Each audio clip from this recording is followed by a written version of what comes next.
Don't you ever, ever, ever consume these products from an airplane from a flight attendant. Oh, God. Rule number 1, never consume any liquid that is not in a can or a bottle. The reason being is because those water tanks are never cleaned and they are disgusting. So talk to a flight attendant. No, I've drunk loads of water from the plane just out of a cup.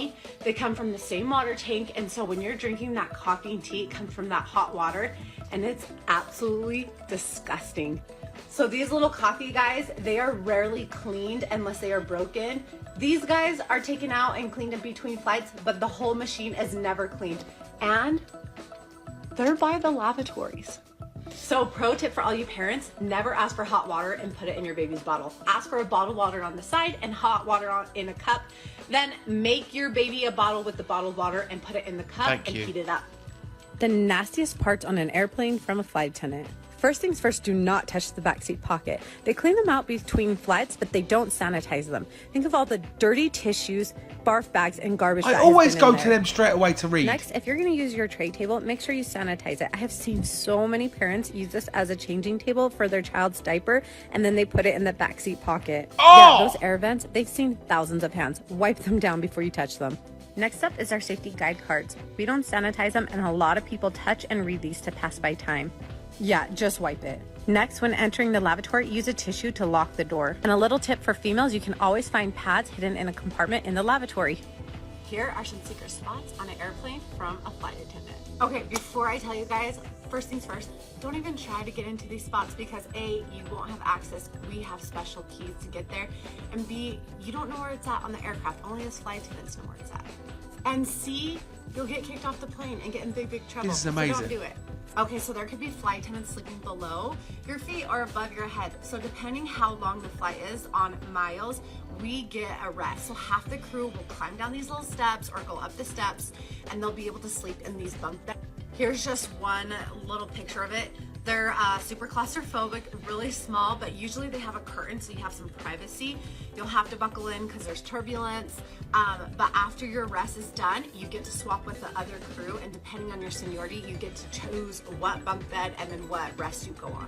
No way! Pilots also get theirs. It's in business class, so they're closest to the flight deck, but they get a rest too. Have you ever wondered how a flight attendant gets paid? Well, I'm going to tell you exactly how we get paid. Okay, starting off, when this boarding door is open, we're not getting paid. So we're getting on the plane and getting off the plane. We're not getting paid for that. What we get paid for is called in-flight hours. This is when the boarding door is closed, and that is our base pay. So make sure you're really nice to those flight attendants because we're not getting paid for that. What we do get paid, though, is something that's called per diem, and that's when we're on our trip. We're at a hotel, we're looking at the Eiffel Tower, we're in Boise, Idaho. It's about $1.50 to $2.50 depending on where you are in your destination. And you get that when you're eating, sleeping, whatever. Next thing is every flight attendant starts on the exact same pay. Doesn't matter your qualifications, everyone starts at the exact same rate.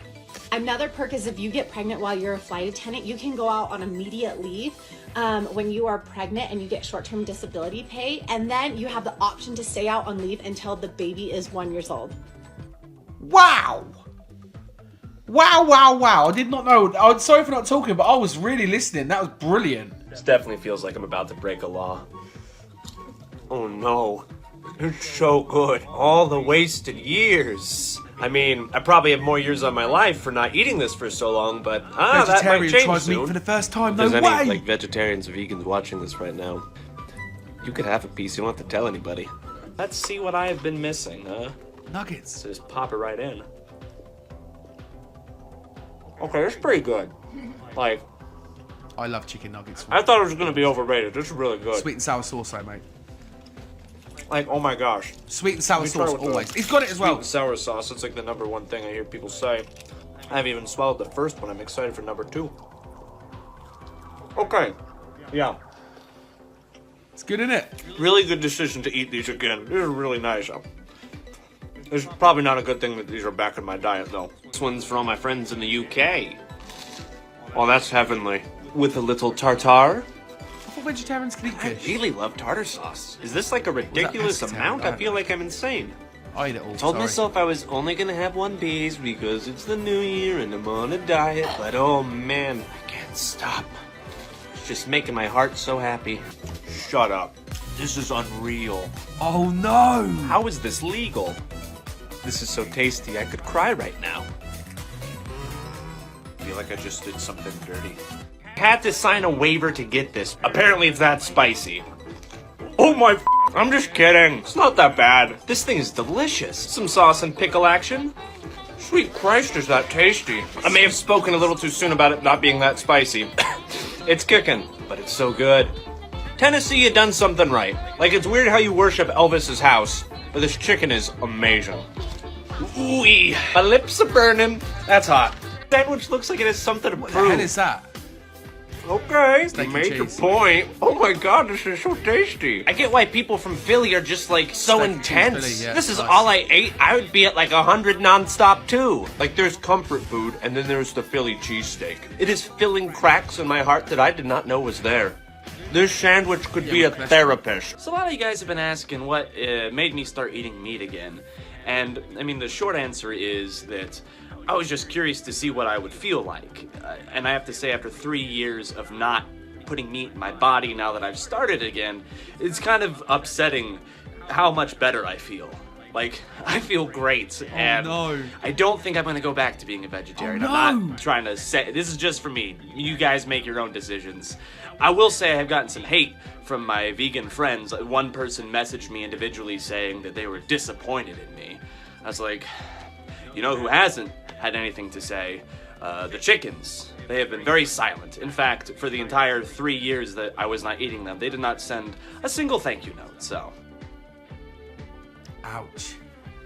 Can I do Rick and Morty? Oh, yeah. I thought you'd never ask. I think we're going to go XL, because this is going to be chaos. Let's start with the portal. I want a shed load of acid green, some flash yellow on top of that, and a little disco white. Now with the weekly, I just want to give that a little spin. Yup, nice. Let's dry this off. Protect that with pink. whoa. I want a bunch of planets just kind of all over the place. Now I want these planets to be all different colours and textures. Gleaming pink and malachite. But why, you ask? Because we can. I think I want this one to be like a fire planet. I'm even going to try and put Earth in here too. Texture, mini continents, the ocean of course, and of course the weather. Because where would we be without the beautiful weather? Now let's give all these guys some highlights and shading. Now I need everyone to dry, please. Now we have everything covered. I want some more flash yellow here. Dude, this some guy's flame good. blue on top of that. Now we're covering the top half in black. And we're fading that into a blue. A streak of white going right up the middle. I'm making a crumply little bar. I'm just going to use that to create some sort of interesting looking nebula here. Sticky! And stars. You can come off. Now I'm using that flash yellow and acid green to blend the portal back into our scene. Okay, royal red about here and then leading into up here. And some orange over that. And black over all of that. I think this is probably the coolest cliff face you've ever seen. I just want some little smidgens of black here and here. Now I want a little bit of water here. What the? Waterfall. Sploosh, I do- spiloosh. I Just a use little more cans a lot, portal but- mist. Now I want a foreground for Rick and Morty to stand on. Now all that's left to do is get Rick and Morty laid down and let the boom fest commence. Boom, boom, boom, boom, boom, boom, boom, and boom. Oh yeah, that looks so freaking What? awesome. Oh, mate, he's cool. This he's custom really cool. painting is for Natalie, and she wants me to paint the Hong Kong city skyline in red and blue. Let's go. She also wants a planet behind it, so let's start with that. We'll have some fire red up round here, and some flame blue down here. We'll have some crackle black over the top of that. And we'll just dry this off real quick. White highlight, black shadow. Cover that up with a plate. I want to fill this area with the colours I want my city to be. Some streaks of red going through that blue. Now we cover everything in black.